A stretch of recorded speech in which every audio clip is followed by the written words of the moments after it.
ನಮಸ್ಕಾರ ಸ್ನೇಹಿತರೆ, welcome back to south zone wildlife club. So ಇವತ್ತು ನಾವು ಮತ್ತೆ ಮೈಸೂರು ಅರಮನೆ ಒಳಗಡೆ ಇದ್ದೀವಿ. 2025 ದಸರಾ ಮಹೋತ್ಸವ ಪ್ರಾರಂಭಗೊಂಡಿದೆ.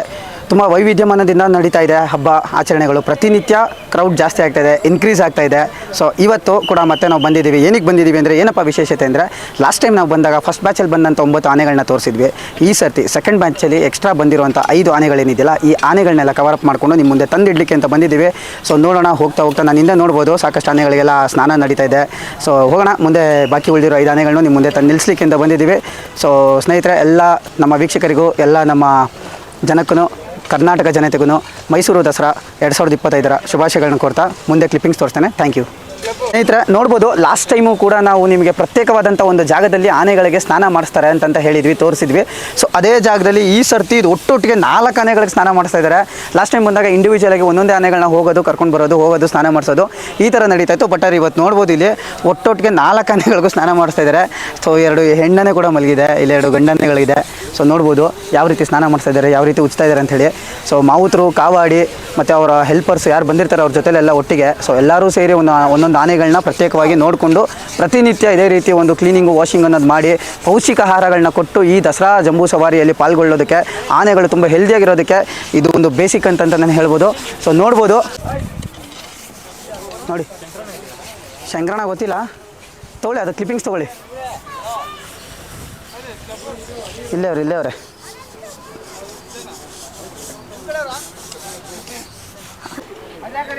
ಹಾಂ, ಯಾರು? ಗೋಪಿ. ಗೋಪಿನೇ. ಪ್ರಶಾಂತ ಗೋಪಿ ಅಲ್ಲ. ಗೋಪಿ ಅಲ್ಲಿದ್ದಾನೆ.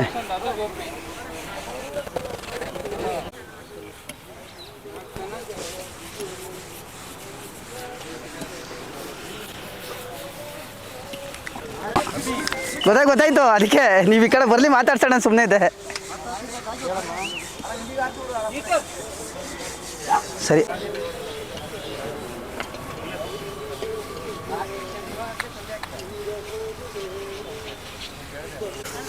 ಬ್ರೋ ಅದ್ರಲ್ಲಿ ಬರ್ತಾ ಇದೆಯಾ?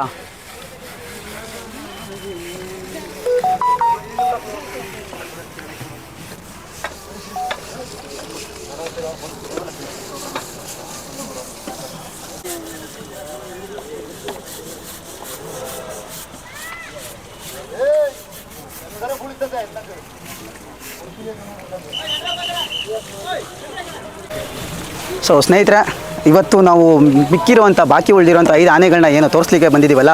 ಸೊ ಇಲ್ಲಿ ನೀವು ನೋಡ್ತಾ ಇರ್ಬೋದು ನನ್ನ ಹಿಂದೆ. ಸೊ ಒಂದು ಚಿಕ್ಕದಾದಂಥ ವಯಸ್ಸು, ಅತಿ ಕಡಿಮೆ ವಯಸ್ಸಿನ ಆನೆ, ಹೆಣ್ಣು ಆನೆ ದಸರಾ ಜಂಬೂ ಸವಾರಿ 2025 ಪಾಲ್ಗೊಳ್ತಾ ಇದೆ. ಅದರಲ್ಲಿ ಈ ಆನೆಗೆ ಏನು ಎಷ್ಟು ವಯಸ್ಸು ಅಂತಂದರೆ 11 ವರ್ಷ ಆಗಿದೆ. ಸೊ ದುಬಾರೆ ಸಾಕಣೆ ಶಿಬಿರದಿಂದ ಬಂದಿದೆ. ಆನೆ ಹೆಸರು ಬಂದು ಹೇಮಾವತಿ ಅಂತ. ನಯಾಜ್ ಅಂತ ಅನ್ನೋರು ಮಾವುತರಾಗಿದ್ದಾರೆ, ಅಭಿ ಅನ್ನೋರು ಕಾವಾಡಿಯಾಗಿದ್ದಾರೆ. ಸೊ ನೋಡ್ಬೋದು ಯಾವ ರೀತಿ ಅವರ ಒಂದು ಕೇರ್ ಟೇಕರ್ಸ್ ಯಾವ ರೀತಿ ಆನೆನ ಸ್ನಾನ ಮಾಡಿಸ್ತಾ ಇದ್ದಾರೆ. ತುಂಬ ಒಂದು ವಿಭಿನ್ನವಾಗಿ ವಿಶ್ರಾಂತಿ ಮಾಡ್ತಾ ಇದೆ ಆನೆ, ನೆಮ್ಮದಿ ಅಂತ ಹೇಳ್ಬೋದು. ಈ ಒಂದು ಉರಿ ಬಿಸಿಲಲ್ಲಿ ಆನೆಗಳಿಗೆ ಮಧ್ಯಾಹ್ನದ ಹೊತ್ತು ಒಳ್ಳೆ ಚೆನ್ನಾಗಿರೋಂಥ ಒಂದು ಸೌಕರ್ಯ ಸಿಗ್ತಾ ಇದೆ. ಇಲ್ಲಿ ನೋಡ್ಬೋದು, ತುಂಟ ಪೋರಿ ಅಂತಲೂ ಕೂಡ ಕರಿಬೋದು ಈ ನಮ್ಮ ಹೇಮಾವತಿನ.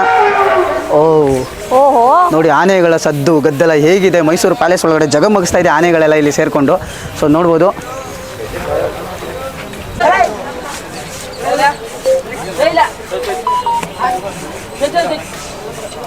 ಇಲ್ಲೇ ಸೆಟ್ಲ್ ಆಗ್ಬಿಟ್ಟಿರಂಗಿದ್ದೀರಿ.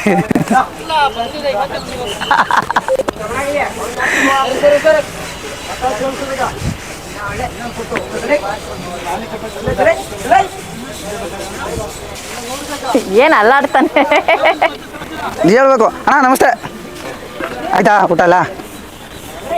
ಅಣ್ಣ ಚೆನ್ನಾಗಿದ್ದೀರಾ? ಒಂದು ಮತ್ತೆ ಅಲ್ಲಿ ಇದರ ಹತ್ರ ಹೋಗಿದ್ವಿ, ಅಲ್ಲಿಂದ ಮುಟ್ಕೊಂಡು ಇಟ್ಟಿದ್ದ. ಮತ್ತೆ ಇನ್ನೊಂದು 5 ಆನೆ ಬರ್ತಿತ್ತಲ್ಲ, ತಗೊಳ್ಳೋಣ.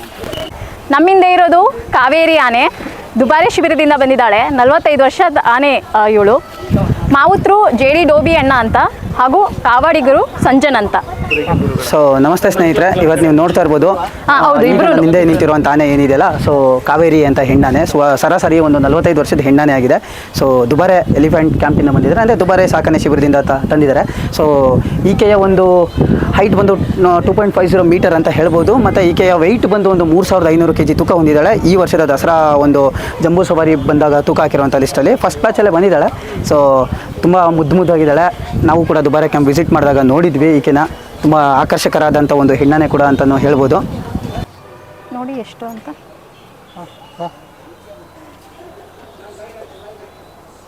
ಈಗ ನಾವು ಬಂದಿರೋಂಥ ಜಾಗದಲ್ಲಿ, ನಾನು ನಿಂತಿರೋಂಥ ಜಾಗದಲ್ಲಿ ಏನು ನೋಡ್ತಾ ಇದ್ದೀರಲ್ಲ, ಹಿಂದೆಗಡೆ the one and only Deere devil Sugriva ನಿಂತಿದ್ದಾನೆ. ಸೊ ಈ ನಡುವೆ ಭಾರಿ ಹೆಸರಾಗಿರೋಂಥ ಆನೆ. ಸೊ ಸುಮಾರು ಒಂದು 5545 kg ತೂಕ ಬಂದಿರುವಂಥ 13ರಿಂದ 14 ಆನೆಗಳಲ್ಲೂ ಈತನೇ ತನ್ನ ಮೇಲುಗೈ ಸಾಧಿಸಿದ್ದಾನೆ. ತುಂಬ ಹೆವಿ ವೆಯ್ಟ್ ಚಾಂಪಿಯನ್ಶಿಪ್ ಒಂದು ಪಟ್ಟಕ್ಕೆ ಭಾಗಿಯಾಗಿದ್ದಾನೆ ಸುಗ್ರೀವ. ಸೊ ನೋಡ್ಬೋದು, ತುಂಬ ಆಕರ್ಷಕರವಾದಂಥ ಒಂದು ಆನೆ. ದುಬಾರಿ ಎಲಿಫೆಂಟ್ ಕ್ಯಾಂಪಿಂದ ಬಂದಿದ್ದಾನೆ. ಸೊ ಮಾವುತರು ಬಂದು ಶಂಕರಣ ಅಂತ ಇದ್ದಾರೆ. ಸೊ ಹಿಂದೆ ನೋಡ್ಬೋದು, ಅಲ್ಲಿ ಅವ್ರ ಕಾವಡಿನೂ ಅಲ್ಲೇ ನಿಂತಿದ್ದಾರೆ. ತುಂಬ ಒಂದು ಆಕರ್ಷಕರವಾದಂಥ ಒಂದು ದೇಹ, ಆ ಒಂದು ಕಿವಿ ನೋಡ್ಬೋದು. ಸುಗ್ರೀವ ಅಂತಂದರೆ ಸಾಕು, ಈ ನಡುವೆ ತುಂಬ ಒಂದು ಟ್ರೆಂಡ್ ಆಗ್ತಾಯಿದೆ ಆನೆ. ಎಲ್ಲ ರಾಜುವನವರೇ ಅವರಪ್ಪ ಇಲ್ಲಿ ಕಾವಡಿ ಅಂತ, ಎಲ್ಲ ರಾಜುಗಳೇ ಇದ್ದೀರಾ ಕಾವಡಿಗೆ. ಅದೇನು ನೋಡ್ಬಿಟ್ಟೆ ಸೆಲೆಕ್ಟ್ ಮಾಡ್ಬಿಟ್ಟವ್ರೇನು. ಅವ್ರನ್ನ ಒಂಚೂರು ತಿರ್ಗ್ಸಕ್ಕೆ ಹೇಳ್ತೀರಾ ಶ್ರೀಕಂಠನ? ಒಂಚೂರು ಹೇಳಿ ಹುಡುಗರಿಗೆ ತಿರ್ಗ್ಸಕ್ಕೆ ಸಾಕು. ವಿಡಿಯೋ ಆಯ್ತಲ್ವಾ ಬ್ರೋ? ನೀವು ಇಲ್ಲಿ ಕ್ಲಿಕ್ ಮಾಡಬೇಕು ವಿಡಿಯೋಗೆ. ಹಾಂ, ಅಲ್ಲಿಗೆ movie record has been stopped automatically. So ಸ್ನೇಹಿತರೆ, ಮತ್ತು ಈಗ ನಾನು ಹಿಂದೆ ನೋಡ್ತಾ ಇರೋಂಥ ಆನೆ ಬಂದು ಮಿಸ್ಟರ್ ಗೋಪಿ ಅಂತ ಹೇಳ್ಬೋದು. ಈತನು ಕೂಡ ಒಂದು ತುಂಬ ಹಳೆ ಆನೆ ಅಂತ ಕನ್ಸಿಡರ್ ಮಾಡ್ಬೋದು. ಸಾಕಷ್ಟು ಹುಲಿ ಕಾರ್ಯಾಚರಣೆ, ಸಾಕಷ್ಟು ಕಾಡಾನೆಗಳ ಕಾರ್ಯಾಚರಣೆ ಇದೆಲ್ಲದರಲ್ಲೂ ಕೂಡ ಭಾಗಿಯಾಗಿದ್ದಾನೆ ಗೋಪಿ. ಈತನಿಗೆ ಬಂದು ಸರಾಸರಿ ಒಂದು 43 ಇಲ್ಲಾಂದರೆ 44 ವರ್ಷ ಅಂತ ಅಂದಾಜಿಸ್ತೀವಿ. ಸೊ ಈತನ ವೆಯ್ಟ್ ಬಂದು ಈ ವರ್ಷ 2025ರ ಒಂದು ದಸರಾ ಆನೆಗಳ ತೂಕದ ಲಿಸ್ಟಲ್ಲಿ ಈತನ ವೆಯ್ಟ್ ಬಂದು 4990 kg ಬಂದಿದ್ದಾನೆ. ಸೊ ಮಾವುತರು ಬಂದು ನವೀನಣ್ಣ ಅಂತ ಇದ್ದಾರೆ, ಕಾವಾಡಿ ಬಂದು ಶಿವು ಅಂತ ಇದ್ದಾರೆ. ಸೊ ನೋಡ್ಬೋದು ಹಿಂದೆಗಡೆ ಯಾವ ರೀತಿ ಇದ್ದಾನೆ. ಈತನೂ ಕೂಡ ಒಂದು ದೈತ್ಯ, ಒಂದು ಮದಗಜ ಅಂತಲೂ ಹೇಳ್ಬೋದು. ಆತನ ಉದ್ದ ಕೋರೆಗಳು, ಆ ಒಂದು ಮುಖಲಕ್ಷಣ ತುಂಬ ಆಕರ್ಷಕರವಾಗಿದೆ. ಸೊ ನನ್ನ ಪಕ್ಕದಲ್ಲಿ ಲೆಫ್ಟ್ ಸೈಡ್ ನೋಡ್ಬೋದು, ಸ್ವಲ್ಪ ಈ ಕಡೆ ತೋರಿಸಿ. ಸೊ ಕುಸರೆಲ್ಲ ರೆಡಿ ಮಾಡ್ತಾಯಿದ್ದಾರೆ ಮಾವುತರು, ಕಾವಾಡಿಗಳೆಲ್ಲ ನೋಡಿ ಆನೆಗೆ ಯಾವ ರೀತಿ ಒಂದು ಪ್ರಮುಖ ಒಂದು ಇಲ್ಲಿ ಒಂದು ಫೆಸಿಲಿಟಿ ಆಗಿದೆ ಅಂತಂತಂದರೆ, ಇನ್ ಟೈಮ್ ಕರೆಕ್ಟಾಗಿ ಸ್ನಾನ, ಇನ್ ಟೈಮ್ ಕರೆಕ್ಟಾಗಿ ಊಟ, ಇನ್ ಟೈಮ್ ಕರೆಕ್ಟಾಗಿ ಕುಸರೆ, ಇನ್ ಟೈಮ್ ಕರೆಕ್ಟಾಗಿ ಪೌಷ್ಟಿಕ ಆಹಾರಗಳು ಇದೆಲ್ಲದನ್ನು ಕೂಡ ಕೊಡ್ತಾ ಬರ್ತಾ ಇದ್ದಾರೆ. ಸೊ ಏನಕ್ಕೆ ಅಂದರೆ ನಮ್ಮ ಆನೆಗಳು ಪ್ರತಿನಿತ್ಯ ಬೆಳಗ್ಗೆ ಸಂಜೆ ತಾಲೀಮ್ಗಳಲ್ಲಿ ಭಾಗಿಯಾಗುತ್ತವೆ. ತಾಲೀಮ್ ಆದ ನಂತರ ಮತ್ತೆ ಇಲ್ಲಿಗೆ ಬಂದು ರೆಸ್ಟ್ ಮಾಡುತ್ತವೆ. ತಾಲೀಮ್ ಮತ್ತು ಮರಳು ಮೂಟೆ ಹೊರೋದು, ಮತ್ತು ಒಂದು ಮರದ ಅಂಬಾರಿಗಳನ್ನ ಹೊರೋದು, ಇದೆಲ್ಲ ಕೂಡ ತಾಲೀಮ್ ಒಂದು ನಡೆಯುತ್ತೆ. ತಾಲೀಮ್ನ ಒಂದು ಪ್ರೋಸೆಸ್ ಆಗಿರುತ್ತೆ.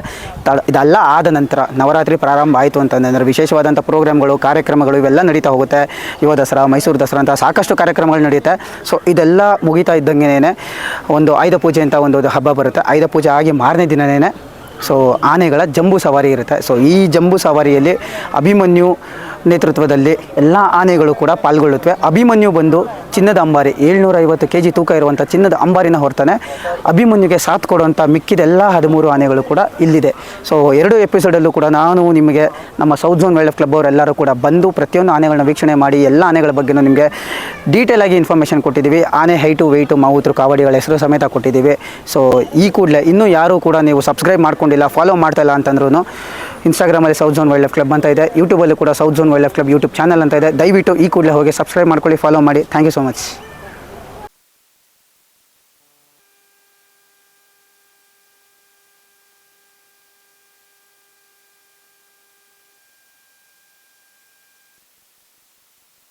ಅಲ್ಲಿ ಯಾರು ಇಲ್ವಾ? ಯಶೋರು ಇದ್ದಾರಾ? ಓಕೆ.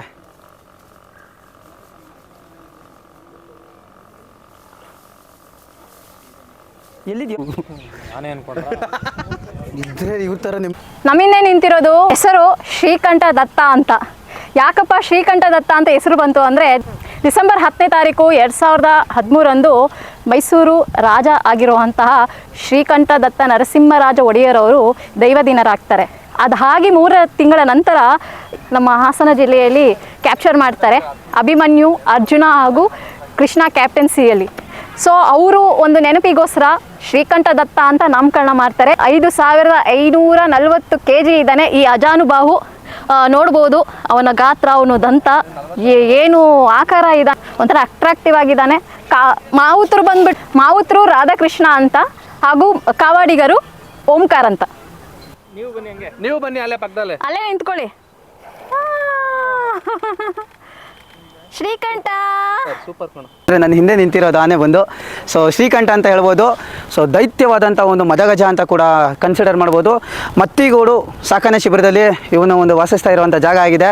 ಸೊ ನೋಡ್ಬೋದು ಸ್ನೇಹಿತರೆ, ಇಷ್ಟು ದಿನಗಳ ಕಾಲ ಇಷ್ಟು ಒಂದು ಎಪಿಸೋಡ್ಸ್ಗಳಲ್ಲಿ ಕೇವಲ ಬರೀ ಆನೆಗಳನ್ನ ಏನಕ್ಕೆ ನಾವು ತೋರಿಸ್ತಾ ಹೋಗ್ತಾ ಇದ್ದೀವಿ ಅಂತಂದರೆ, ಸೊ ವೈಲ್ಡ್ ಲೈಫ್ ಅಂತ ಬಂದಾಗ ಒಂದು ಮ್ಯಾಟ್ರನ್ನಾಗಲಿ ಏನಾದ್ರು ಕನ್ಸಿಡರ್ ಮಾಡಬೇಕು ಅಂತ ಅಂದಾಗ ನಿಮ್ಮ ಮುಂದೆ ಲೈವ್ ಆಗಿ ತಂದು ನಿಲ್ಲಿಸ್ಲಿಕ್ಕೆ ಆಗೋಂಥ ಒಂದು ಪ್ರಾಣಿ ಯಾವುದಾದ್ರೂ ವೈಲ್ಡ್ ಲೈಫ್ ಡಿಪಾರ್ಟ್ಮೆಂಟಿಂದ ಆಚೆ ಇದೆ ಅಂತಂದರೆ ಆನೆಗಳು ಮಾತ್ರ. ಅದು ಆನೆಗಳನ್ನ ಮಾತ್ರ ಕರ್ಕೊಂಡು ಬಂದು ಸಾಕಿ ಸಲಗಿ ಒಂದು ಕ್ಯಾಂಪ್ ಬೇಸ್ಗಳಲ್ಲಿ ಇಟ್ಟಿದ್ದಾರೆ. ಹಾಗಾಗಿ ನಾವು ನಿಮಗೆ ಸಾಕಷ್ಟು ಆನೆಗಳನ್ನ ತೋರಿಸ್ತಾ ಇದ್ದೀವಿ. ಸೊ ಇಲ್ಲಿ ನೋಡ್ಬೋದು, ಈ ಒಂದು ಆನೆಗೆ 56 ವರ್ಷ ಆಗಿದೆ. ಈ ಆನೆ 56 ವರ್ಷಕ್ಕೆ ಇಷ್ಟು ಒಂದು ಬಂಡೆಗೆ ಥರ, ಒಂದು ಕರಿ ಬಂಡೆ ಥರ, ಒಂದು ಮದಗಜ ಥರ ನಿಂತ್ಕೋಬೇಕು, ನಮ್ಮ ಮುಂದೆ ಇಷ್ಟು ವರ್ಷ ಇದೆ, ಈ ಒಂದು ಹೈಟು ವೆಯ್ಟು ಬರಬೇಕು ಅಂತಂದರೆ ತಾನು ಕೂಡ ತನ್ನ ಜಾಗದಲ್ಲಿ ಸಾಕಷ್ಟು ಒಂದು ಕಷ್ಟಗಳನ್ನ, ಒಂದು ಹೋರಾಟಗಳನ್ನ ಮಾಡಿ ಒಂದಷ್ಟು ಫೈಟು ಎಲ್ಲ ಸಹಿಸ್ಕೊಂಡು ಬಂದು ಈ ಆನೆ ಇವತ್ತು ಇಲ್ಲಿ ನಿಂತಿದೆ. ಬಟ್ ಆದರೆ ಒಂದಂತೂ ಹೇಳ್ಬೋದು, ಆನೆಗಳು ನಮ್ಮ ಕಾಡನ್ನು ಕ್ರಿಯೇಟರ್ಸ್ ಅಂತಲೂ ಕೂಡ ಹೇಳ್ಬೋದು. ಒಂದು ಆನೆ ದಿನಕ್ಕೆ 150ರಿಂದ 200 ಲೀಟರ್ ನೀರು ಕುಡಿಯುತ್ತೆ. ಹಾಗೆ ಒಂದು 250ರಿಂದ 300 kg ಆಹಾರನ ತಿನ್ನುತ್ತೆ. ಅಂದರೆ ತನ್ನ ಒಂದು ಆಹಾರ ಪದ್ಧತಿ ಏನಿದೆ ಅದನ್ನು. ಕೆಲವೊಂದು ಆನೆಗಳು 350ರಿಂದ 400 kgವರೆಗೂ ತಿನ್ನುತ್ತವೆ. ಡಿಪೆಂಡ್ಸ್ ಆನ್ ಅದು ಏಜು ಮತ್ತು ತನ್ನ ಒಂದು ದೇಹದ ಶಕ್ತಿ, ಜೀರ್ಣಶಕ್ತಿ ಮೇಲೆ ಡಿಪೆಂಡ್ ಆಗಿರುತ್ತೆ. ಸೊ ಈ ಥರ ಆನೆಗಳು ತಾವು ತಿಂದು ಬಿಡುವಂಥ ಒಂದು ಏನು ಲದ್ದಿ ಇರುತ್ತಲ್ಲ, ಅದರಲ್ಲಿ 10% ಅಥವಾ ಒಂದು 15% ಅಷ್ಟು ಬೀಜಗಳಾಗಲಿ, ಒಂದು ಅಂಶಗಳಾಗಲಿ ಹಾಗೆ ಉಳ್ಕೊಂಡಿರುತ್ತವೆ. ಸೊ ಅದೇ ಬೀಜಗಳು ಭೂಮಿ ಒಳಗೆ ಸೇರಿ ಮತ್ತೆ ಗಿಡ ಆಗಿ ಮರ ಆಗಿ ಬೆಳೆಯುತ್ತೆ. ಸೊ ಹಾಗಾಗಿ ಆನೆಗಳು ತುಂಬ ಅತಿ ಹೆಚ್ಚು ಆಹಾರ ತಿನ್ನೋದ್ರಿಂದ ತಾವು ಚಲಿಸಿದಂಥ ಪ್ರತಿಯೊಂದು ಜಾಗಗಳಲ್ಲೂ ಕೂಡ ತಮ್ಮ ಒಂದು ಲದ್ದಿಲಿ ಒಂದು ಗಿಡಗಳನ್ನ ಬೆಳೆಸುವಂಥ ಒಂದು ಬೀಜಗಳನ್ನು ಕೂಡ ಒಂದು ಬಿಟ್ಟು ಹೋಗಿರೋದ್ರಿಂದ ಅದೇ ಜಾಗದಲ್ಲಿ ತನ್ನದೇ ಆದಂಥ ಒಂದು ಕಾಡನ್ನು ತಾನೇ ಒಂದು ಸೃಷ್ಟಿ ಮಾಡುವಂಥ ಕೆಪಾಸಿಟಿ ಇರುವಂಥ ಒಂದು ಏಕೈಕ ಪ್ರಾಣಿ ಯಾವುದಾದ್ರೂ ನಮ್ಮ ಒಂದು ವೈಲ್ಡ್ ಲೈಫಲ್ಲಿ ಇದೆ ಅಂತಂದರೆ, ನಮ್ಮ ಕಾಡುಗಳಲ್ಲಿ ಕಾಣ್ಬೋದು ಅಂತಂದರೆ that is only elephants. So ಹಾಗಾಗಿ ದಯವಿಟ್ಟು ಸ್ನೇಹಿತರೆ, south zone wildlife club ಅಂದರೆ ನಮ್ಮ ಒಂದು ಟೀಮ್ ಕಡೆಯಿಂದನೂ ನಿಮಗೆ ಕೇಳ್ಕೊಳ್ಳೋದು ಇಷ್ಟೇ, ಯಾವುದೇ ಕಾರಣಕ್ಕೂ ಕಾಡು ಪ್ರಾಣಿಗಳನ್ನ ತೊಂದರೆ ಕೊಡಬೇಡಿ, ಕಾಡು ಪ್ರಾಣಿಗಳನ್ನ ಕೊಲ್ಲಬೇಡಿ. ಕಾಡು ಪ್ರಾಣಿಗಳಿಗೆ ನಾವು ಏನು ಕೊಡಬೇಕಾಗಿರೋ ಕೊಡುಗೆಗಳು, ಕಾಡಿಗೆ ಏನು ಕೊಡುಗೆ ಕೊಡಬೇಕು ಅದನ್ನು ದಯವಿಟ್ಟು ಎಲ್ಲರೂ ಸಂಪೂರ್ಣವಾಗಿ ಕೊಡಿ ಅಂತ ಹೇಳ್ತಾ ಈ ಒಂದು ಎಪಿಸೋಡ್ನ ಮುಗಿಸ್ತೀವಿ. Thank you so much. ಇರಿ, ನೀವು ಬನ್ನಿ ಅಣ್ಣ, ನೀವು ಅಲ್ಲೇ ಇರಿ, ಅವ್ರನ್ನ ಅಲ್ಲೇ ಇರಿಸ್ಕೊಳ್ಳಿ. ತಮ್ಮ ಇದ್ದಾರೆ. ಓ, ಪ್ರಶಾಂತನ್ಗೆ ಅಲ್ವಾ? ಸರಿ.